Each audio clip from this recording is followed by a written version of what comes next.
Welcome students. നമുക്ക് അടുത്ത സെക്ഷനിൽ പഠിക്കാനുള്ളത് കുറച്ച് ഡെഫിനിഷൻസ് ആണ്. മാഗ്നറ്റൈസേഷൻ ആൻഡ് മാഗ്നറ്റിക് ഇൻറ്റൻസിറ്റിയെ ഡിറ്റർമിൻ ചെയ്യുന്ന കുറച്ച് ഡെഫിനിഷൻസ്. മാഗ്നറ്റൈസേഷൻ എന്താണ്, മാഗ്നറ്റിക് ഇൻറ്റൻസിറ്റി എന്താണെന്ന് നോക്കാം. മാഗ്നറ്റൈസേഷൻ എന്ന് പറഞ്ഞു കഴിഞ്ഞാൽ I എന്ന ലെറ്റർ ഇൻറ്റൻസിറ്റി ഓഫ് മാഗ്നറ്റൈസേഷൻ എന്ന് പറയുന്നുണ്ട്, മാഗ്നറ്റൈസേഷൻ എന്ന് മാത്രം പറയുന്നുണ്ട്. മാഗ്നറ്റൈസേഷൻ എന്ന് പറഞ്ഞ ഡെഫിനിഷൻ പറയുന്നത് it is the magnetic moment per unit volume എന്നാണ്. Magnetic moment per magnetic dipole moment capital M എന്ന് പറഞ്ഞ് നമ്മൾ നേരത്തെ പഠിച്ചിട്ടുണ്ട്. അത് NCERT ടെക്സ്റ്റിൽ സ്മോൾ എം ആണ് യൂസ് ചെയ്തേക്കുന്നത്, അതുപോലെ മാഗ്നറ്റൈസേഷൻ ആണ് അവർ ക്യാപിറ്റൽ എം എന്ന് യൂസ് ചെയ്തേക്കുന്നത്. അപ്പം കൺഫ്യൂഷൻ വരാതിരിക്കാൻ ഇന്റൻസിറ്റി ഓഫ് മാഗ്നറ്റൈസേഷൻ എന്നുള്ള ലെറ്ററിൽ I എന്ന എടുത്തിരിക്കുന്നത്. ഇപ്പം ഞാനിവിടെ I is equal to capital M by V. What is capital M? Magnetic dipole moment and V is volume. So magnetic moment per unit വോളിയത്തെയാണ് എന്ത് പറയണേ, intensity of magnetisation. And SI unit ampere metre raise to -1 ആണ്.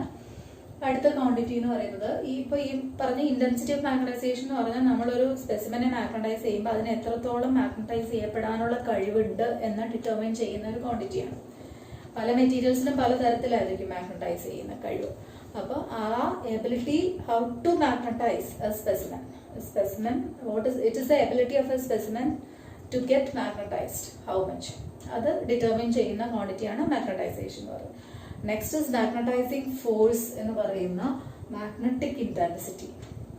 Terms എല്ലാം വളരെ similar ആണ്, അതുകൊണ്ട് confused ആവാനുള്ള ചാൻസും ഉണ്ട്. അപ്പൊ മാഗ്നറ്റിക് ഇന്റൻസിറ്റി അഥവാ മാഗ്നറ്റൈസിങ് ഫോഴ്സ് H എന്ന ലെറ്റർ ആണ് യൂസ് ചെയ്യുന്നത്. അപ്പൊ അതെന്താന്ന് വെച്ചാൽ നമ്മൾ ഒരു സ്പെസിമെനെ മാഗ്നറ്റൈസ് ചെയ്യാൻ വേണ്ടി ഒരു മാഗ്നറ്റൈസിങ് ഫീൽഡ് അപ്ലൈ ചെയ്യും. നമ്മൾ അപ്ലൈ ചെയ്യുന്ന ഫീൽഡാണ്, ആ അപ്ലൈ ചെയ്യുന്ന ഫീൽഡിനെ പറയുന്ന പേരാണ് മാഗ്നറ്റൈസിങ് ഫോഴ്സ് അല്ലെങ്കിൽ മാഗ്നറ്റിക് ഇന്റൻസിറ്റി.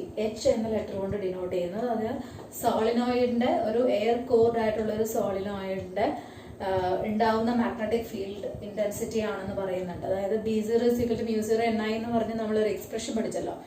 N × I എന്ന് പറഞ്ഞാൽ N number of turns per unit ലെങ്തുമാണ്, I കറണ്ടുമാണ്. അത് രണ്ടും കൂടി ചേരുന്ന NI നെ ആംപിയർ ടേൺസ് എന്ന് പറയാറുണ്ട്.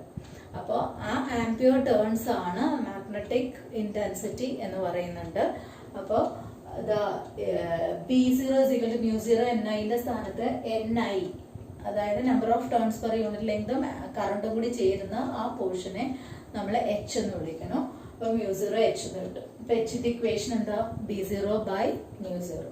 And this is the expression for magnetic intensity or magnetizing force, and it is having the same unit ampere meter raised to -1. അതായത് ഇന്റൻസിറ്റി ഓഫ് മാഗ്നറ്റൈസേഷൻ എന്ന് മുകളിൽ പറഞ്ഞതിനും ഇപ്പോൾ പറഞ്ഞ മാഗ്നറ്റൈസിങ് ഫോഴ്സ് അഥവാ മാഗ്നറ്റിക് ഇന്റൻസിറ്റിക്കും ഒരേ യൂണിറ്റ് ആണ്, ആംപിയർ മീറ്റർ റേസ് ടു -1. അടുത്തത് relative permeability. നിങ്ങൾക്ക് അറിയാവുന്ന കാര്യമാണ്. μr എന്ന ലെറ്റർ കൊണ്ട് ഡിനോട്ട് ചെയ്യുന്നത്. μ0 എന്താണെന്ന് നമുക്ക് അറിയാമല്ലോ, 4π × 10⁻⁷ വാല്യൂ ഉള്ളത്. Absolute permeability in free space or vacuum ആണ്. μr എന്താ, അപ്പം റിലേറ്റീവ് പെർമിയബിലിറ്റി. അതിന്റെ എക്സ്പ്രഷൻ എന്താ, പെർമിറ്റിവിറ്റിയുടെ എക്സ്പ്രഷൻ നിങ്ങൾ ഇലക്ട്രോസ്റ്റാറ്റിക്സിൽ പഠിച്ച പോലെ തന്നെയാണ് അതിന്റെ എക്സ്പ്രഷന്. μr = μ by μ0. What is mu? Mu is the permeability of the medium or in a particular medium, and ratio between this absolute permeability of the medium and absolute permeability of free space. Mu by μ0 നെയാണ് നമ്മൾ μr relative permeability ആയിട്ട് പറയുന്നത്. And it can also be written as Bm by B0. And the Bm എന്ന് പറഞ്ഞാൽ magnetic flux density in a medium and B0 is magnetic flux density in free space. അപ്പോൾ അങ്ങനെയും expression പറയാം. Relative permeability ആണ്. Anyway, it is the ratio between the same quantities, so it is having no unit and no dimension. ഇനി ഉള്ളത് magnetic susceptibility എന്ന് പറയുന്ന ക്വാണ്ടിറ്റിയാണ്. Chi എന്ന letter, capital letter Xനോട് സമാനമായ Chi എന്ന ലെറ്റർ ആണ് അതിനെ ഡിനോട്ട് ചെയ്യുന്നത്. അതെന്താന്ന് വെച്ചാൽ it is the ratio between നമ്മൾ ആദ്യം പഠിച്ച രണ്ടുപേര് ആരൊക്കെയായിരുന്നു, ഇന്റൻസിറ്റി ഓഫ് മാഗ്നറ്റൈസേഷനും മാഗ്നറ്റിക് ഇന്റൻസിറ്റിയും തമ്മിലുള്ള റേഷ്യോ ആണ്. അല്ലെങ്കിൽ ഇന്റൻസിറ്റി ഓഫ് മാഗ്നറ്റൈസേഷൻ എന്ന് പറയണമെന്നില്ല, വെറും മാഗ്നറ്റൈസേഷൻ എന്ന് പറഞ്ഞാലും മതി. അപ്പോൾ മാഗ്നറ്റൈസേഷനും മാഗ്നറ്റിക് ഇന്റൻസിറ്റിയും തമ്മിലുള്ള റേഷ്യോ ആണ് I by H ആണ് എന്ത് ഖൈ എന്ന ലെറ്റർ കാണിക്കുന്നത്. അതെന്തിനെയാണ് കാണിക്കുന്നത്? മാഗ്നറ്റിക് സസെപ്റ്റിബിലിറ്റിയാണ് കാണിക്കുന്നത്. അതിനും യൂണിറ്റ് ഒന്നുമില്ല, കാരണം ഇവർക്ക് രണ്ടുപേർക്ക് യൂണിറ്റ് ഉണ്ടായിരുന്നു, അത് രണ്ടും സെയിം ആയിരുന്നു. ആംബിയർ മീറ്റർ റേസ് ടു -1 ആണ്, അതുകൊണ്ട് അതിന് യൂണിറ്റ് ഇല്ല. ഇനി നമുക്കുള്ളത് relation between relative permeability and susceptibility ആണ്. മ്യൂ ആറും ഖൈയും തമ്മിലുള്ള റിലേഷൻ എസ്റ്റാബ്ലിഷ് ചെയ്യാനാണ്. അതിന് നമ്മളിവിടെ പഠിച്ച കുറച്ച് ഇക്വേഷൻസ് നമുക്ക് യൂസ് ചെയ്യേണ്ടി വരും. അതിൽ ഫസ്റ്റ് ഇക്വേഷൻ എഴുതുന്നത് ടോട്ടൽ മാഗ്നറ്റിക് ഫീൽഡ്. അപ്പോൾ ഒരു സ്പെസിമിനെ നമ്മൾ മാഗ്നറ്റൈസ് ചെയ്യാൻ വേണ്ടി ഒരു ഫീൽഡിൽ സ്ട്രോങ് ഫീൽഡിൽ കൊണ്ടുവച്ചിരിക്കാന്ന് വെച്ചോ. അപ്പോൾ സ്ലോലി അത് ഇറ്റ് ഗെറ്റ്സ് മാഗ്നറ്റൈസ്ഡ്. പിന്നെ അതിന് എന്തോരം മാഗ്നറ്റൈസേഷൻ കിട്ടും എന്നുള്ളത് രണ്ട് കാര്യങ്ങളെ ആശ്രയിച്ചിരിക്കും. നമ്മൾ അപ്ലൈ ചെയ്യുന്ന ഫീൽഡിനെയും ആശ്രയിച്ചിരിക്കും, അതിന് സ്വയം എത്രത്തോളം മാഗ്നറ്റൈസ് ചെയ്യപ്പെടാനുള്ള കഴിവുണ്ട് എന്നുള്ളതിനെ ആശ്രയിച്ചിരിക്കും, അല്ലേ?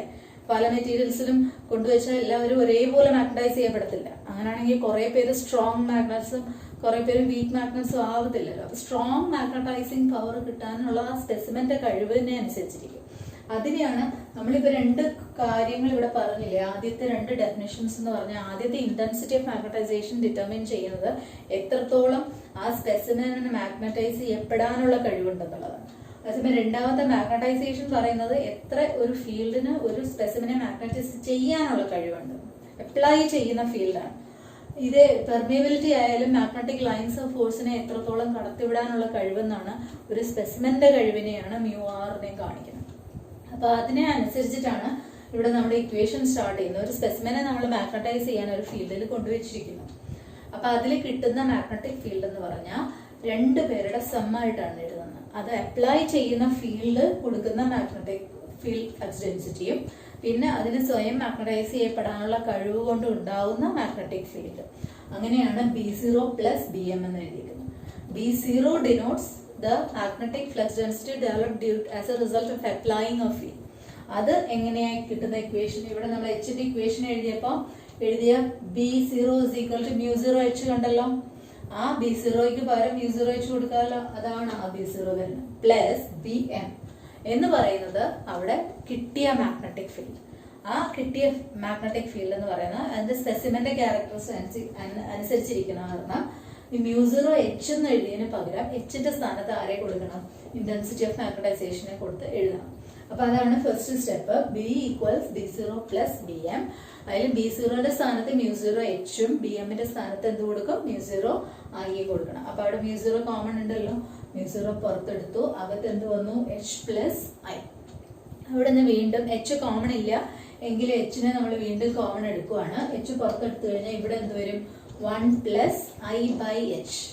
അവിടെ H കോമൺ ഫാക്ടർ ഇല്ലെങ്കിൽ നമുക്ക് വേണമെങ്കിൽ H/H എന്ന് എഴുതിയിട്ട് Hനെ പുറത്തെടുക്കാമല്ലോ. അപ്പൊ അതുകൊണ്ട് അവിടെ അകത്ത് ബ്രാക്കറ്റിനുള്ളിൽ എന്ത് വന്നു? 1 + I/H എന്ന് വന്നു.